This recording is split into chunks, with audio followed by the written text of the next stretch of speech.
The Safra family represents one of the oldest and most secretive banking dynasties in the world. Their name is synonymous with private wealth, gold trading, and a level of discretion that borders on obsession. Their origins trace back to the Sephardic Jewish community of Aleppo, Syria, where they financed camel caravans and traded precious metals under the Ottoman Empire.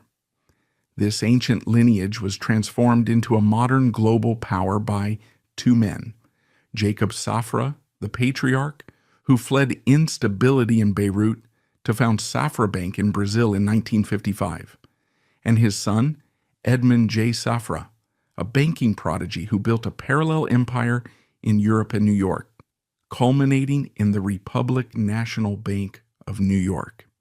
By 1999, the family's interconnected banks were a juggernaut, leading to a nearly $10 billion sale to HSBC. But the Safra dynasty is not defined by its quiet success. It is defined by its contradictions, its immense targeted philanthropy, including the funding of synagogues worldwide and groundbreaking Parkinson's research, stands in stark contrast to decades of suspicion.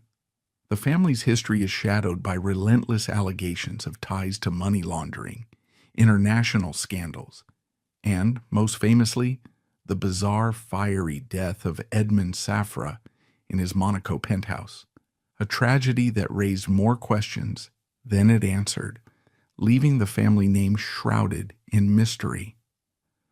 Long before the Safra name echoed in Swiss private banks or on Wall Street, it was already synonymous with power in an entirely different marketplace.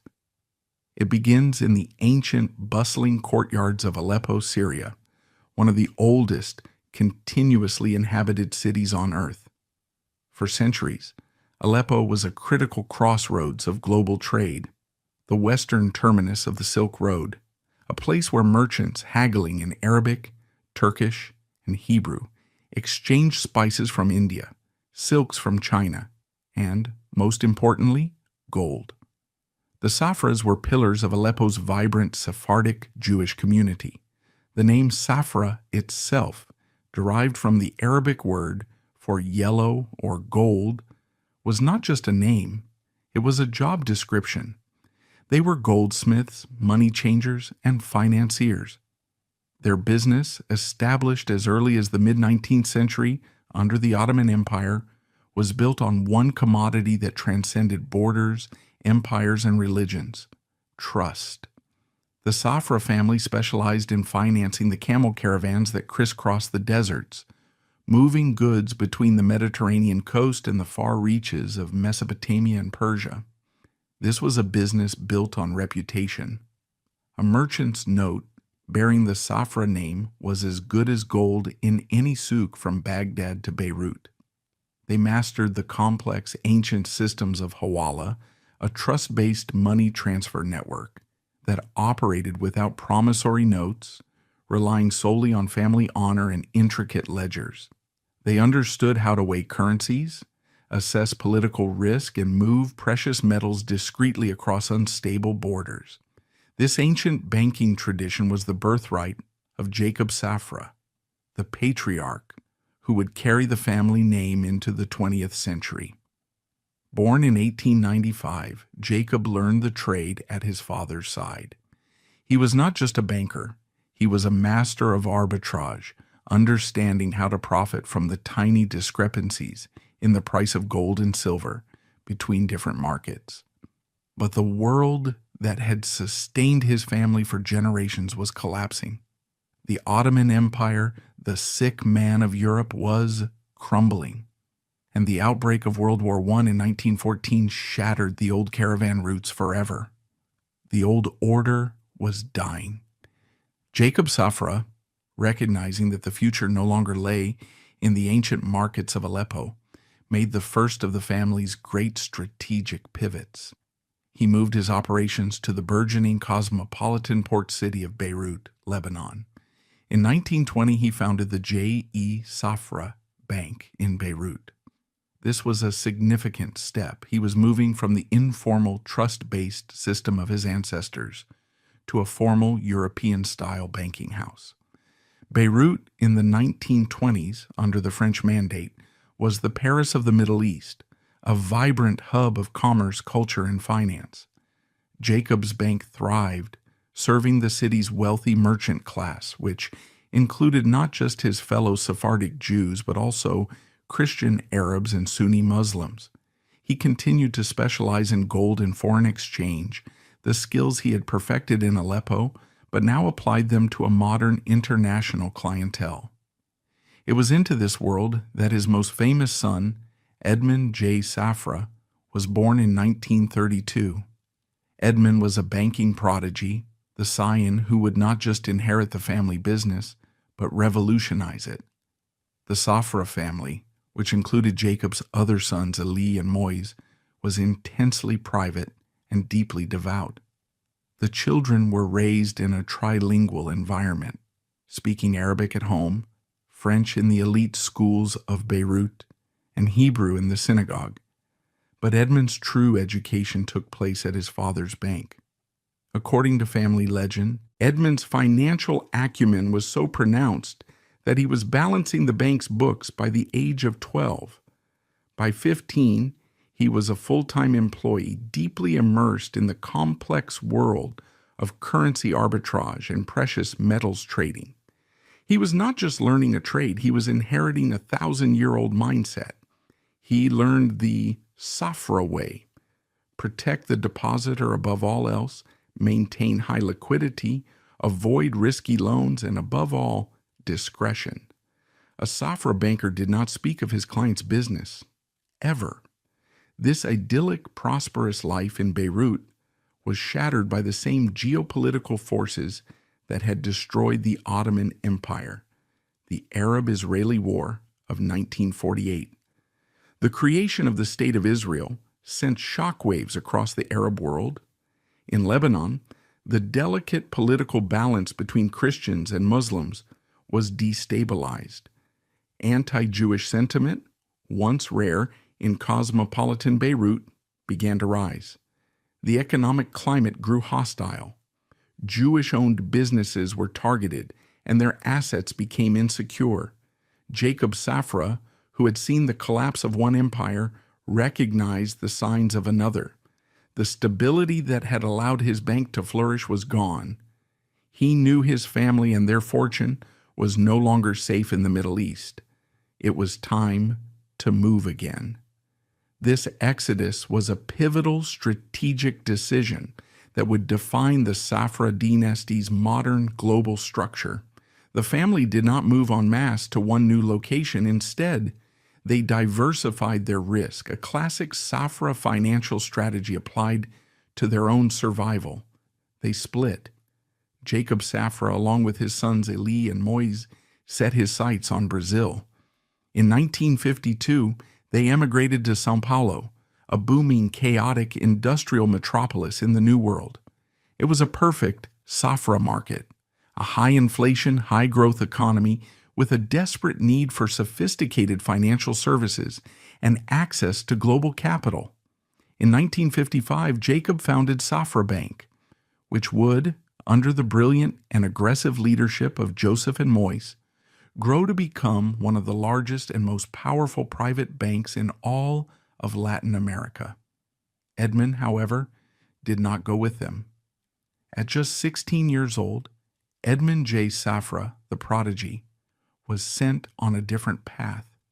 His father, recognizing his unique preternatural talent for finance, sent him not to the emerging markets but to the old ones, Europe. His first stop was Milan, Italy, in 1949. The story of Edmond's arrival in post-war Italy is the stuff of financial legend. He arrived as a teenager, fluent in French and Arabic, with a working knowledge of finance and a deep understanding of gold. Italy, at the time, was in economic chaos. The lira was unstable and the government had imposed strict currency controls. Wealthy Italian families, terrified of inflation and political instability, were desperately trying to get their money out of the country. They were willing to pay a massive premium for the one asset they trusted: gold. Edmond with his family's ancient connections in the gold trade, was perfectly positioned to be the middleman. He allegedly began a simple but wildly profitable arbitrage operation. He would use his network to acquire gold in free market gold bazaars, and then arrange for it to be smuggled into Italy, where he could sell it for a huge markup in liras. He would then use those liras to buy other assets or exploit the black market for currency exchange. He was, as one biographer noted, a one-man financial whirlwind. By his own account, by the time he was 18, he had already made a personal fortune of $40 million. This early success in the chaotic gray markets of post-war Europe defined Edmund's modus operandi. He was not a traditional white shoe banker who lent money to corporations. He was a private banker, a man who served the needs of the ultra-wealthy, particularly those in unstable regions, who needed to move their money quietly and keep it safe. His clients were not companies, they were families. Middle Eastern merchants, Greek shipping magnates, wealthy Latin Americans, and fellow Sephardic Jews displaced from the Arab world. In 1956, at the age of 24, Edmund took his massive self-made fortune and founded his first great institution, the Trade Development Bank in Geneva, Switzerland. The choice of Geneva was brilliant. It was the global capital of private banking, a city synonymous with secrecy, stability, and the Swiss franc. Edmund, the young prodigy from Beirut, was now competing directly with the centuries-old aristocratic Protestant banks of Switzerland. He built his bank on the principles his father had taught him: high liquidity and paranoid caution. While other banks might leverage their deposits 10-to-1 on risky loans, Edmund's bank kept an enormous portion of its assets in cash. His motto was that he must have $1 in the till for every dollar on deposit. This conservative, fortress-like approach was a magnet for nervous money. Wealthy clients from the unstable Middle East, Latin America, and Africa flocked to him. They didn't care that his bank paid lower interest rates. They cared that their principal was safe. Edmund Safra was not selling high returns. He was selling security. The Trade Development Bank was a phenomenal success. Edmund's personal touch was legendary. He treated his clients' money as if it were his own sacred trust. He was available to them 24/7, a personal financial consigliere. He built his bank from an initial $1 million in capital into a $5 billion powerhouse by the early 1980s. While Edmond was building his European empire, his brothers Moïse and Joseph Safra were executing the other half of the family's pincer movement in Brazil.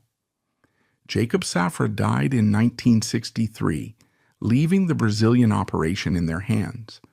Joseph, in particular, proved to be a banker of equal, if not greater, ruthlessness than Edmund. Brazil in the 1960s and 70s was a cauldron of military dictatorships, hyperinflation, and explosive industrial growth. Joseph and Moïse navigated this treacherous environment perfectly. Banco Safra became the bank for Brazil's wealthy elite. They financed industries, managed family fortunes, and, like Edmund, built a reputation for fortress-like security in an unstable economy. They grew to become the sixth largest bank in Brazil, making Joseph and Moïse two of the richest men on the continent. The family's two-pronged strategy had worked. Jacob Safra's flight from Beirut had resulted in the creation of two massive, independent, but philosophically aligned banking empires, one in Europe and one in South America, collectively controlling tens of billions of dollars. But Edmund's ambition was not limited to Geneva. He saw the need for a U.S. dollar-based institution to serve his international clients. In 1966, he founded the Republic National Bank of New York. Republic was a different kind of bank. It was not just a discreet private bank for billionaires. It was also a high-end retail bank for savvy, wealthy immigrants. He located its branches in neighborhoods populated by prosperous immigrant communities, Jews, Italians, Greeks, and later Latin Americans and Russians. He understood their old world mentality. They distrusted complex investments, they feared debt, and they loved gold.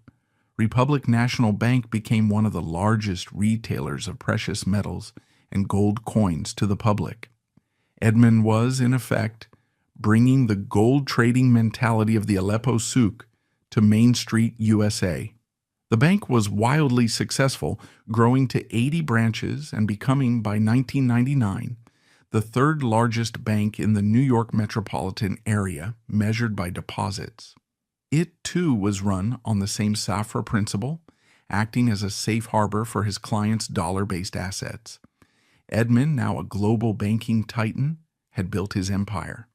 He had established his golden triangle of power: the Trade Development Bank in Geneva, the Republic National Bank of New York, and, in 1988, the Safra Republic Holdings in Luxembourg, a private banking hub designed to optimize tax efficiency for his European clients. But it was this very success, this massive global network of discrete private banks, catering to the world's richest and most secretive individuals, that brought him into conflict with one of the most powerful and aggressive financial institutions on earth, American Express. In 1983, Edmund Safra made a rare strategic miscalculation. He was growing older, his health was beginning to show the first signs of strain, and he decided to sell his beloved Trade Development Bank in Geneva. The buyer was American Express, who paid $450 million for it, seeking to bolt Safra's high-net-worth private clients onto their own credit card and travel check empire. The culture clash was immediate and catastrophic. Amex was a public, aggressive, marketing-driven American corporation. Safra's bank was a secretive, conservative, relationship-based family office. Safra's clients, loyal to him personally, began to pull their money out. Edmund, who had stayed on in a management role, clashed bitterly with the Amex executives. He quit in frustration.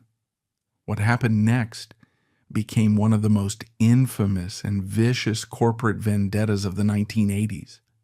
American Express, furious at Safra for what they saw as poaching his old clients and undermining their new acquisition, allegedly launched a global smear campaign to destroy his reputation.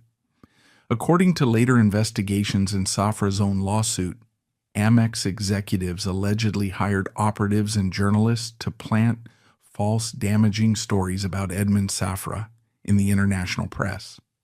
These were not mere criticisms of his business practices, they were toxic, career-ending allegations. The planted stories claimed that Safra was not just a banker, but a criminal. They falsely linked him to money laundering for the Colombian drug cartels, to the Iran-Contra arms for hostages scandal, and to the criminal regime of Panama's dictator, Manuel Noriega. The smear campaign was designed to destroy the one asset a banker cannot live without: his reputation.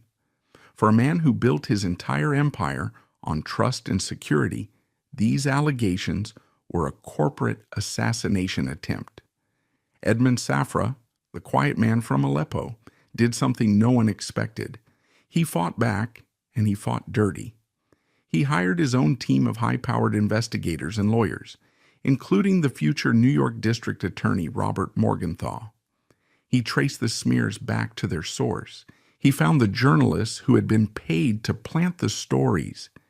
He uncovered the internal Amex memos and the operatives who had orchestrated the campaign. In 1989, facing a mountain of irrefutable evidence, American Express was forced into a humiliating public surrender. The company issued a formal public apology to Edmund Safra, admitting to the defamatory and false campaign. They agreed to pay $8 million in damages. Edmund, in a final brilliant PR move, immediately announced that the entire $8 million settlement would be donated to charity, primarily to the International Red Cross. He had not only won, he had taken the moral high ground. He had proven his integrity and exposed the corruption of his rival. But the American Express scandal, though a victory, left a deep and lasting scar. It was the first time the Safra family's quiet power had been dragged into a public, dirty fight. It exposed the vulnerabilities of their intensely private, offshore banking model to public suspicion. And, ironically, it was a battle against false allegations of money laundering that would set the stage for the real money laundering scandals involving the Russian oligarchy that would consume his bank just a decade later, a scandal that would form the dark, paranoid backdrop to his final, fiery night in Monaco. The vicious public smear campaign by American Express in the 1980s was a profound violation of the Safra family's core code of silence and discretion. But its failure, culminating in a humiliating public apology and an $8 million payout from Amex, served a different purpose. It vindicated Edmund J. Safra. He had been publicly accused of laundering money for drug cartels and dictators, and he had been proven innocent. The victory cemented his reputation as an untouchable, honorable, and intensely private banker. It was ironically the greatest marketing coup of his life, reinforcing his core brand, absolute security. This reputation was the foundation upon which he had built his three-pillared global empire. This global machine, built to serve the world's most nervous money, was so discreet, so secure, that it inevitably attracted suspicion. The very secrecy that was his greatest selling point was also his greatest liability. The American Express smear campaign had failed because it was false, but it had planted a seed. It had shown the world that Safra's network was built for the kind of clients, dictators, cartels, spies, that Amex had falsely accused him of serving. By the 1990s, as the Cold War ended and the Soviet Union collapsed, a new, massive wave of nervous money was flooding the globe. This was not the wealth of old-world aristocrats. It was the raw, chaotic, and often criminal plunder of the former Soviet state. And this flood of money would lead Edmund Safra, the cautious man who avoided all risk, into the greatest and ultimately fatal risk of his life. The story begins in 1996. Safra, always a shrewd investor, saw a massive opportunity in the Wild West capitalism of post-Soviet Russia.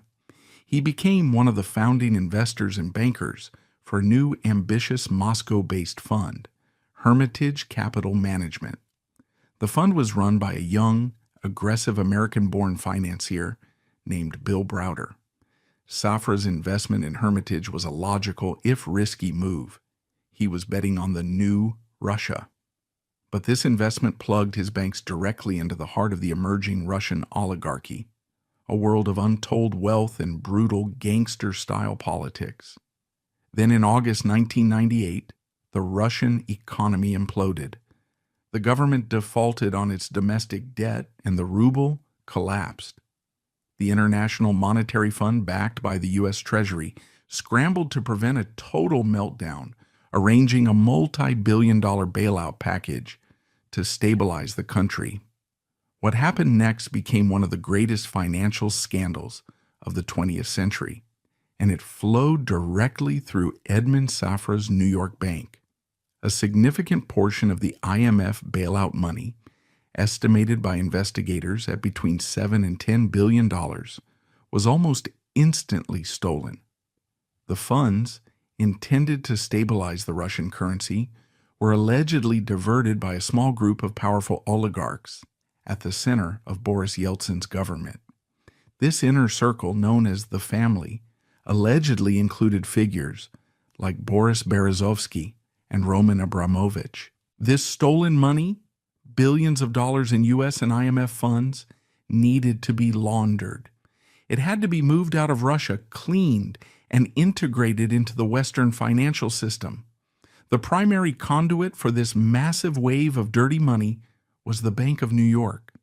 In 1998, U.S. federal investigators, including the FBI and the Treasury, launched a massive investigation into the Bank of New York, suspecting it was the primary hub for this Russian money laundering operation.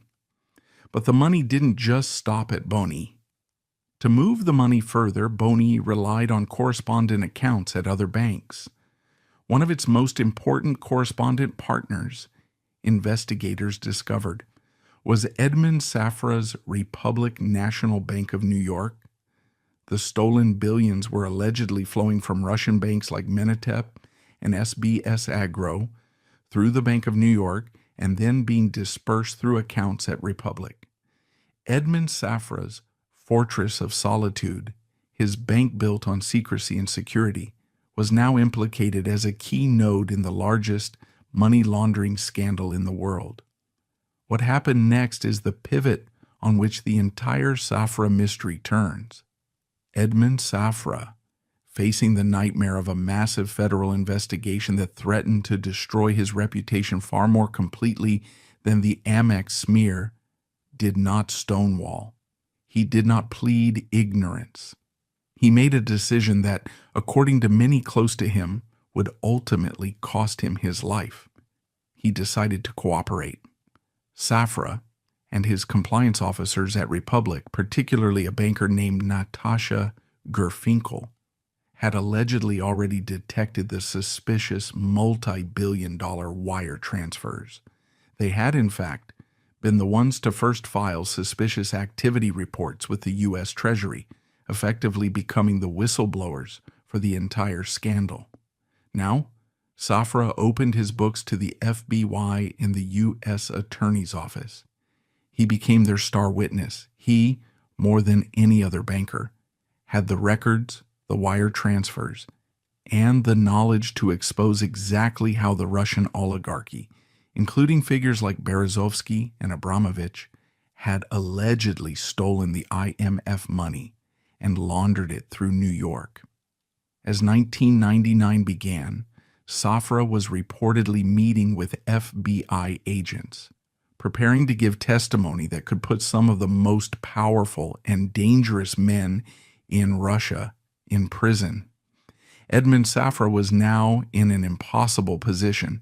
He was 67 years old. He was in the worsening grip of Parkinson's disease, a debilitating neurological condition that left him physically frail, often unable to walk and, according to his staff, increasingly paranoid. And he had just made himself the number one enemy of the Russian mob and its powerful oligarch masters. He was terrified. He became a recluse, retreating to his homes in Geneva in the south of France, surrounded by a private, heavily armed security team of ex-Israeli commandos. He believed and reportedly told friends that he was a marked man. He needed an exit strategy. He needed to get out to protect his family and to secure his fortune. In 1999, he announced the culmination of his life's work.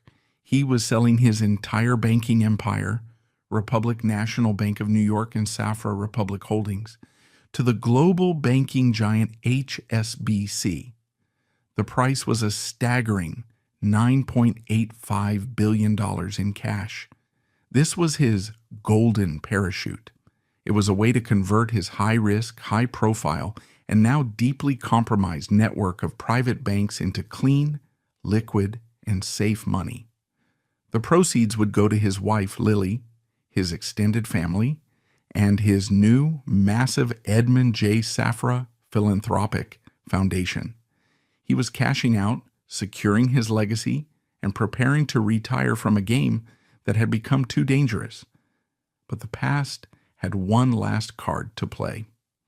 As the HSBC deal was being finalized, the Bank of New York/Russian money laundering scandal broke wide open in the international press. The headlines were screaming about Republic Bank's involvement. HSBC's shareholders panicked. They were not just buying a safe, profitable private bank. They were buying a massive, unfolding criminal investigation and the potential for billions in fines. HSBC's stock plummeted. The deal was on the verge of collapse. To save the acquisition, Edmund Safra was forced into a final humiliating negotiation. He had to give his buyers a discount to cover the Russia risk.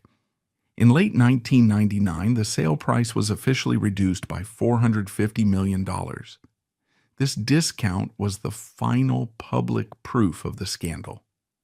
Safra, the man who had defeated American Express, had been forced to pay nearly $500 million to make his Russian problem go away. The deal was finally done. The $9.4 billion was transferred.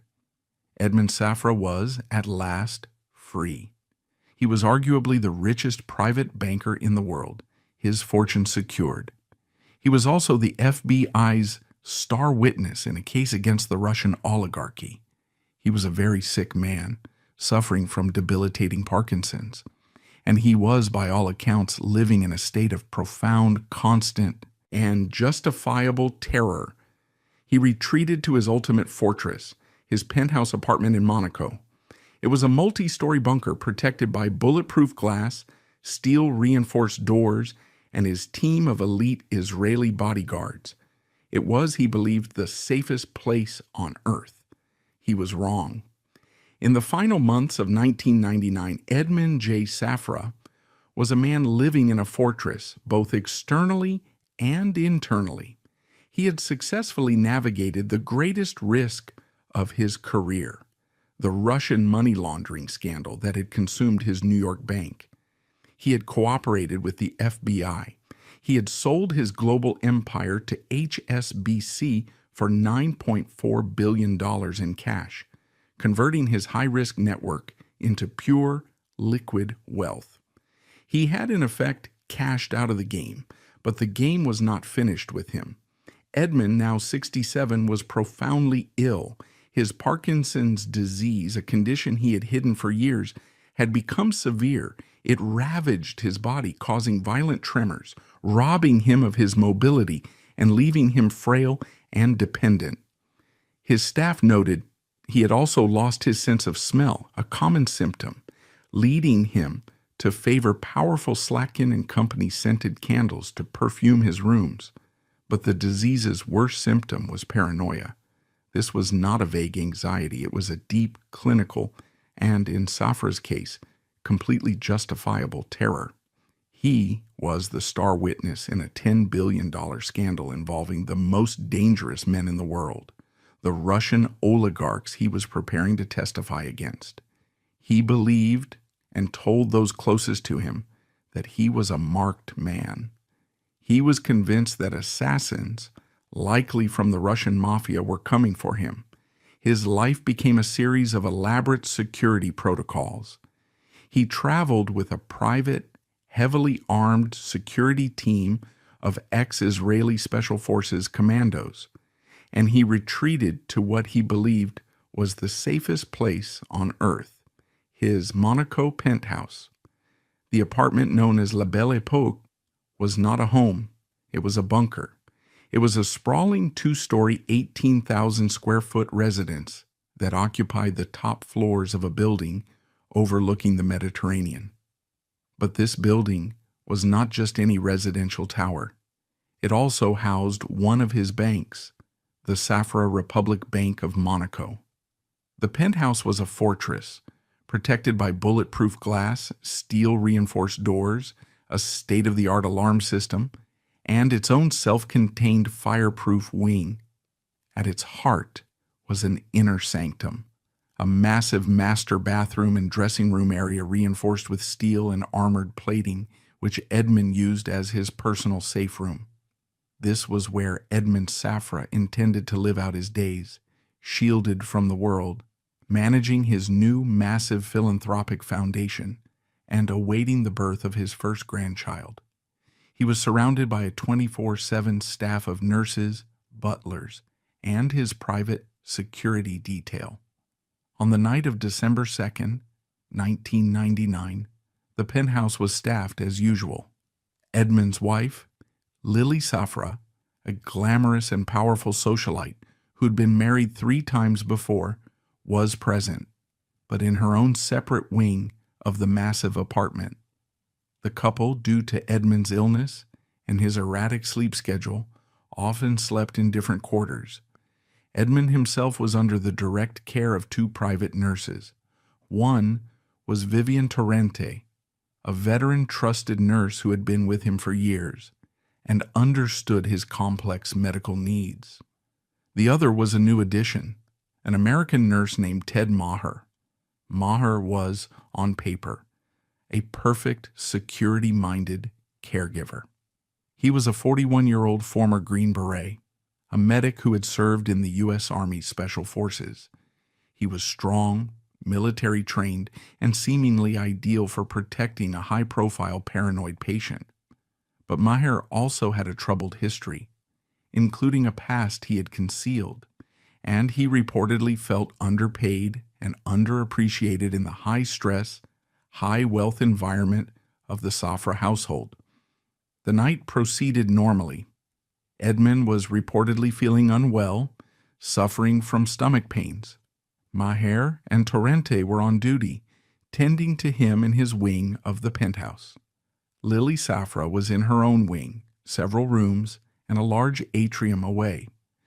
At approximately 4:45 a.m. on December 3rd, the tranquility of the fortress was shattered. Ted Maher burst into the kitchen where other staff members were present. He was bleeding from knife wounds to his thigh and stomach. He was hysterical.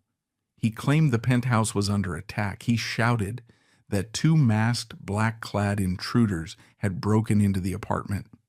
He said they had attacked him with a knife as he tried to defend Mr. Safra, and that he had managed to fight them off, but they were still in the penthouse.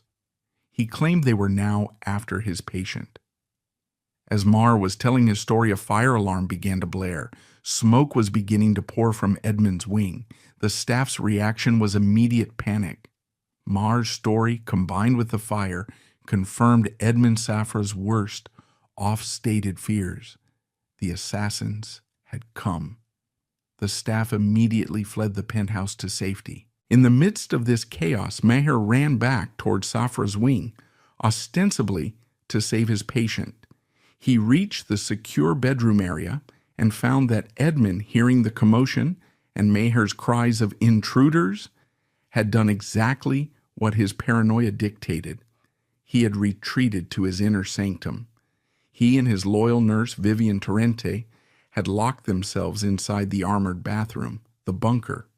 At the same time, Lily Safra, in her separate wing, woke to the smell of smoke and the sound of alarms. She, too, believed the assassins had arrived. She and a guest fled her wing, escaping unharmed onto a neighboring terrace. The phone lines were still working. What followed was a series of agonizing, fatal phone calls. Lily, now safely outside, called her husband, who was locked inside the secure bathroom with Vivian.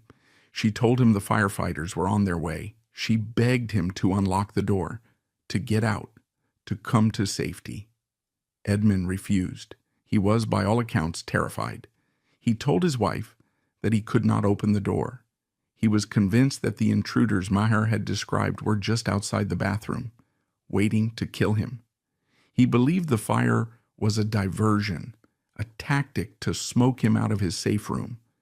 He told her he would wait for the police, for his own security team. He trusted no one. This decision, born of a deep, reasonable paranoia, was a fatal mistake. There were no intruders. The only threat was the smoke. The Monaco fire and police departments arrived on the scene with staggering, almost comical incompetence. When they arrived, they were met by a bleeding Ted Maher, who repeated his story. 2 intruders, armed, still inside. This changed everything. The fire brigade, now believing they were facing armed assassins holding a billionaire hostage, stopped. They refused to enter the penthouse. They did not deploy their ladders to the upper floor windows.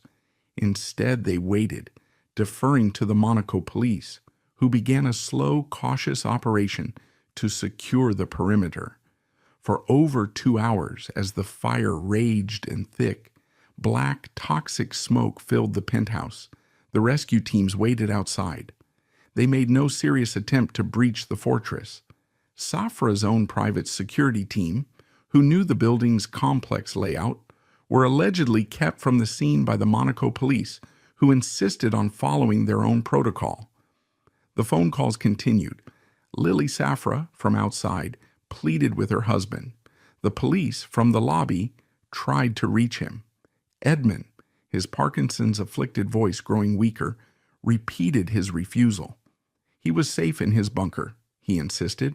He would wait for his own security. He did not, or could not, understand that the bunker was not airtight. The smoke, thick with burning acrylic and chemicals from the modern furnishings, was seeping in through the ventilation shafts. Finally, after 3 agonizing hours, after the fire had largely burned itself out, and it was clear no armed commandos were present, the fire brigade made their way to the master suite. They found the armored door to the bathroom locked from the inside. They forced it open. The scene inside was horrific. The room was not touched by flames, but it was thick with soot. On the floor they found the bodies of Edmund J. Safra and his loyal nurse, Vivian Torrente. They had not been shot. They had not been stabbed. They had died a slow, agonizing death from smoke inhalation. Safra's body, exposed to the intense heat and superheated toxic gases, was reportedly found charred and unrecognizable. The fortress he had built to protect himself from assassins had become his tomb, a smoke-filled gas chamber from which he had refused to escape. The investigation began immediately, and the intruder story, the very story that had paralyzed the rescue, fell apart in less than 24 hours. There was no sign of a forced entry. The building's vaunted security system had not registered any breach. The masked men Marr had described were not on any security cameras. And most damningly, the wounds on Ted Marr's body were examined by doctors. They were clean, superficial, and, according to medical experts, perfectly self-inflicted. They were the hesitant, shallow cuts of a man trying to harm himself, not the deep, violent thrusts of an assassin. The Monaco police, now facing international humiliation for their bungled response, turned their full attention on the hero. They found the source of the fire, a metal wastebasket in the bathroom antechamber, just outside the secure bunker where Safra and his nurse were found. Inside the wastebasket, they found the remnants of burned paper or tissues, and, according to some reports, residue from Slatkin-scented candles. And then, investigators found a second separate point of origin for a fire in another part of the wing. This suggested the fire was not an accident, but a deliberate staged event.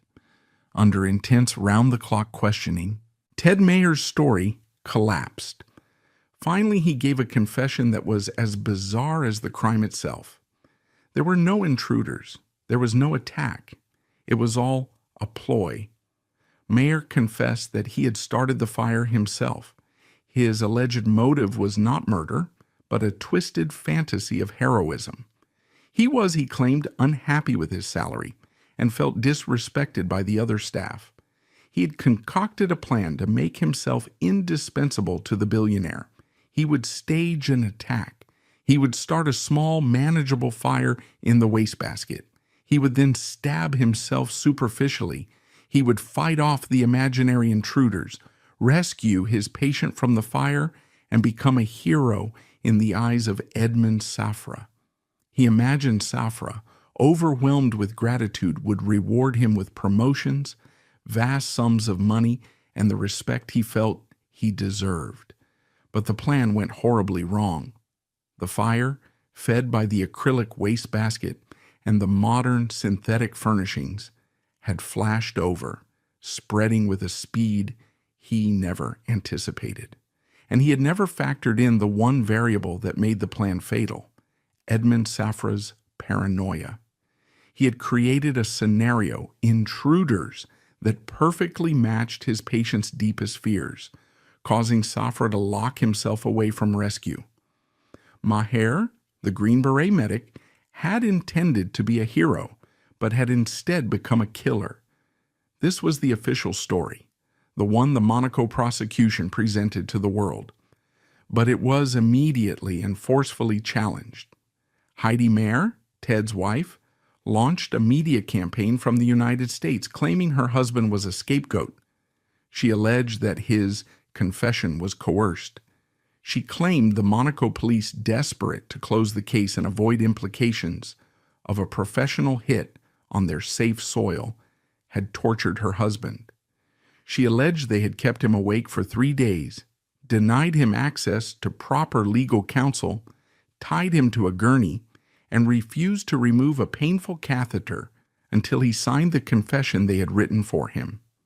The lone disgruntled nurse theory also failed to satisfy the international press, particularly the investigative journalist Dominic Dunn, who covered the case for Vanity Fair. The inconsistencies were too glaring. First, there was the second source of fire. Maher's confession focused on the wastebasket. How did the second separate fire start? Second, there was the Monaco police response. Their sheer ineptitude, their refusal to act for hours while a man was dying, seemed to many to be more than just incompetence. It was, Dunn and others suggested, behavior indicative of a stand-down order. Third, there was the mysterious loss of key security camera footage. In a penthouse that was one of the most secure locations on Earth, the tapes from the crucial period were, according to reports, conveniently missing or damaged. Fourth, there was the motive. Could a small fire in a wastebasket, lit by a nurse with a candle, truly have been the sole cause of a blaze so intense it killed 2 people through an armored door? These inconsistencies fueled the conspiracy theories that the official story was a cover-up. One theory, promoted by the French newspaper Le Nouvel Observateur and others, was that the Russian mafia had in fact ordered the hit, just as Safra had feared. They had found a way to infiltrate the building, perhaps with inside help, and had set the fires. Maher, in this version, was either a pawn or a patsy, his intruder story a panicked true account that the Monaco authorities, desperate to protect their principality's reputation as a safe haven for billionaires, had systematically suppressed. They needed a lone crazy American to blame, not a full-scale war between Russian oligarchs on their soil. The motive for the cover-up was clear. The truth would destroy Monaco's economy, which was and is based entirely on its reputation for security. Lily Safra, now one of the richest widows in the world, moved with the same speed and strategic brilliance her late husband had displayed in business. She immediately pivoted the Safra name away from the dark, suspicious, and sordid world of Russian money, bungled rescues, and Monaco fires. She would rebrand the Safra legacy, using the $1.4 billion now in her foundation, as a global force for philanthropy. The Edmund J. Safra Philanthropic Foundation exploded onto the world stage. Lily announced a massive $50 million pledge for Parkinson's disease research, endowing chairs at Harvard and Tulane, and becoming a major funder of the Michael J. Fox Foundation. The move was both deeply personal, a tribute to her late husband's suffering, and a public relations masterstroke. This was just the beginning. The foundation began pouring hundreds of millions into its core missions: education, medicine, and Jewish religious life. Lily funded the construction of 100 synagogues across the globe. She endowed the ISEF Scholarship Fund, supporting 20,000 Israeli students. She created professorships at Harvard, Wharton, and other elite universities. In 2012, in a final spectacular act of public generosity, she auctioned her personal jewelry collection for $38 million, donating the entire proceeds to charity. Through this relentless, high-profile giving, Lily Safra successfully completed the project Edmund had started. She washed the Safra name clean. She transformed it from a symbol of secretive, nervous money into a global brand of benevolence. The mystery of the Monaco fire, the allegations of Russian mafia hits, and the questions about Ted Mayer's coerced confession were not answered. They were simply buried under an avalanche of good deeds. Ted Mayer himself was convicted by a Monaco court in 2002. He was found guilty of arson causing death and sentenced to 10 years in prison. The Monaco authorities officially closed the case, sticking to the lone disgruntled nurse story. The conspiracy theories, however, have never died. The Monaco fire remains for many an unsolved murder, a final dark secret at the heart of the mysterious Safra dynasty. The death of Edmund J. Safra in the smoke-filled bunker of his Monaco penthouse was not the end of the Safra story. It was a violent schism, splitting the dynasty into two distinct, powerful, and deeply suspicious factions. The fire that killed the patriarch also ignited a cold war within the family, a battle fought not with weapons, but with wealth, lawyers, and public relations. This was the final tragic unraveling of the family's quiet power, a disintegration that revealed the deep-seated rivalries and personal tragedies that had long been hidden behind the family's impenetrable wall of secrecy. The battle lines were drawn almost immediately, literally, over Edmund's body. The two surviving Safra brothers, Joseph and Moise Safra, the patriarchs of the massive, independent Brazilian banking empire, flew to Monaco expecting to take charge. They were the blood family, the guardians of the Safra name and the ancient Sephardic traditions. They expected their brother, a devout Jew, to be flown to Israel for a traditional burial alongside their ancestors. They were wrong. They were met instead by Edmund's widow, Lily Safra. Lily Safra was, in her own right, one of the most formidable and enigmatic figures in global society. This was her fourth marriage. Her first, to an Argentine hosiery magnate, had ended in divorce.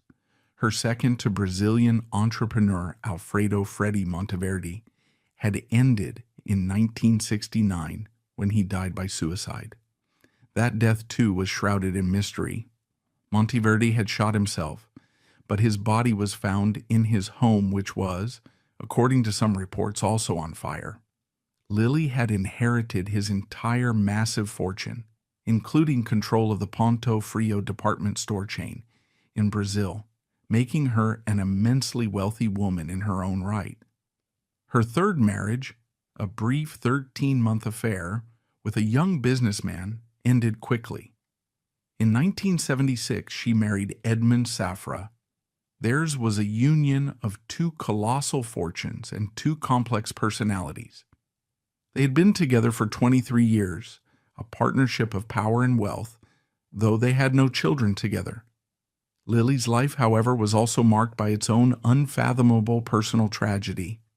In 1983, her youngest son from her second marriage, Claudio Monteverde, was killed in a horrific car accident, along with his 3-year-old son, her grandson. This loss, according to friends, deeply scarred Lily, fueling both her own intense paranoia about security and her later massive philanthropic drives. Now, in the chaotic aftermath of the 1999 fire, Lily Safra, the survivor, took total control. She allegedly blocked her brothers-in-law, Joseph and Moise, from the inner circle of decision-making. In a move that was seen as a profound public and private snub to the Brazilian Safras and their traditionalist views, she decreed that Edmund's funeral would not be held in Israel. It would be held in Geneva, the heart of her and Edmund's European empire, her own center of power. The funeral was a somber, high-security affair attended by the global elite, but the family rift was visible to all. According to reports by Vanity Fair journalist Dominic Dunn, who chronicled the saga, Joseph and Moisey Safra were treated not as grieving brothers, but as mere guests. They were allegedly excluded from the primary family mourning rituals, a signal of their new status. The war for the Safra legacy had begun. The second blow came with the reading of the will. Edmund's personal fortune, now liquid from the $9.4 billion HSBC sale, was estimated at $2.8 billion. The will was a strategic masterpiece that solidified Lily's power. It left the vast bulk of the fortune, reportedly 50%, not to the extended Safra family, but to the Edmund J. Safra Philanthropic Foundation. The foundation's charter named its chairperson, with total control over its assets and giving, as Lily Safra. The brothers, along with Edmund's sisters, received significant bequests, but the message was clear. Lily, the fourth wife, the Goy woman who had converted to Judaism for the marriage, was now the sole custodian of Edmund's name and legacy. The Brazilian Safras, who controlled their own separate, massive empire, had been effectively cut out of their brothers. This schism created two separate Safra dynasties. The first and most public was the dynasty of Lily Safra. Wielding the foundation's $1.4 billion endowment, she embarked on one of the most brilliant and effective philanthropic rebrandings in modern history. She understood, just as her late husband had, that the Safra name was now toxic, associated with Russian oligarchs, money laundering, and a bizarre unsolved death in a billionaire's bunker. She would wash it clean with a tidal wave of benevolence. Her strategy was both personal and politically shrewd. She made Parkinson's disease research her signature cause, a deeply personal tribute to Edmund's suffering. She announced a $50 million Edmund J. Safra Parkinson's research program, endowing permanent chairs at Harvard Medical School, Tulane University, and other institutions. She became a primary funder of the Michael J. Fox Foundation, linking the Safra name to one of the most beloved and trusted public figures in the world. Simultaneously, she aggressively reinforced the family's commitment to Jewish life and education, honoring Edmund's devout faith. The foundation funded the construction of over 100 synagogues across the globe, from Madrid to Moscow. It endowed the ISEF Scholarship Fund, supporting 20,000 disadvantaged Israeli students. It funded Holocaust education, university programs at Wharton and Harvard, and medical facilities.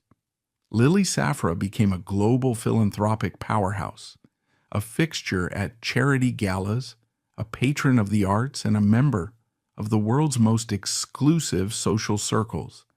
Her personal wealth was just as staggering.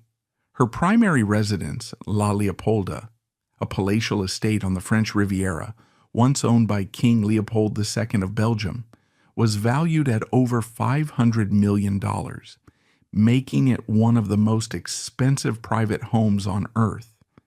In 2012, in a final act of high-profile generosity, she auctioned her personal jewelry collection for $38 million, a world record, donating every cent to 32 different charities.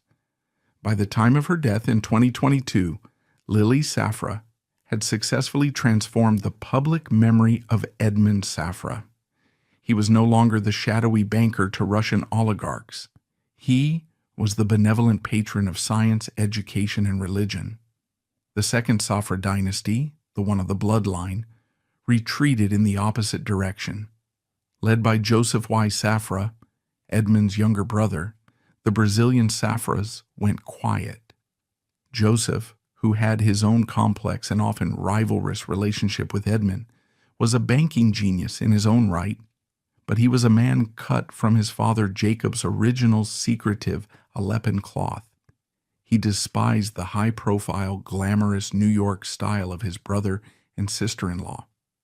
While Lily was holding Galus, Joseph was quietly consolidating his empire. He bought out his brother Moises' share of the family's Brazilian and international holdings, becoming the sole patriarch of Safra Group. He ran his banks with the same paranoid, high liquidity, high secrecy principles as his father. In 2013, in a major power move, he acquired the Swiss private bank Saracen, merging it with his existing holdings to create Safra Saracen. He was, in effect, recreating his brother Edmund's Geneva empire, but under his own stricter, quieter control. When Joseph Safra died in 2020, he was the richest banker in the world, with a personal net worth estimated by Forbes at $16 to $20 billion. He left his own massive globe-spanning empire to his children, who continue to run it with the same legendary secrecy. The Brazilian Safras had proven that while Lily may have won control of Edmund's legacy, they had retained control of the dynasty's core business. The family disintegration was, in reality, a strategic split, a cellular division that created two massive, independent, and philosophically opposed empires, both bearing the Safra name. Handelman's conclusion, shared by many, was that the official story, while bizarre, was the most likely. Ted Meyer, an unstable man with a history of self-aggrandizement, had staged the event. The conspiracy was not in the murder, but in the appalling incompetence and subsequent cover-up by the Monaco authorities, who lost evidence and botched the rescue in their panic. Ultimately, the true Safra legacy is not a global conspiracy. It is a story of quiet power and its limitations. The family's real-world influence was and remains immense. Edmund's banks were a key conduit for global capital, and his strategic philanthropy, his funding of over 100 synagogues, his massive support for Israel, his endowments at Harvard and Wharton, was a masterful use of soft power, building a wall of goodwill and respectability around his controversial business. But the Safra dynasty, unlike the Rockefellers or the Maxwells, never sought the public stage. They were the bankers to the powerful, not the powerful themselves. The allegations that haunted them, from the American Express smears to the Russian money laundering scandal, were the natural consequence of their chosen business, providing secret, secure banking for the world's nervous money. When you build a fortress for the world's richest and most paranoid people, you will inevitably attract clients who have a good reason to be paranoid. The final verdict on the Safras is a study in contradiction. They are a dynasty defined by centuries-old traditions of trust, yet plagued by modern suspicions of high-level crime. Edmond Safra was a banking genius who built an empire on avoiding risk, yet he died because of a risk he couldn't control, either the paranoia of his patient or the enemies he had made. And the family's quiet power, designed to ensure their invisibility, ultimately made them the perfect subjects for the wildest conspiracy theories. The fire in Monaco did more than just kill a man. It illuminated, for a brief, intense moment, the high-stakes hidden world of offshore wealth and the profound, often fatal mysteries that lie at the heart of a dynasty built on secrets.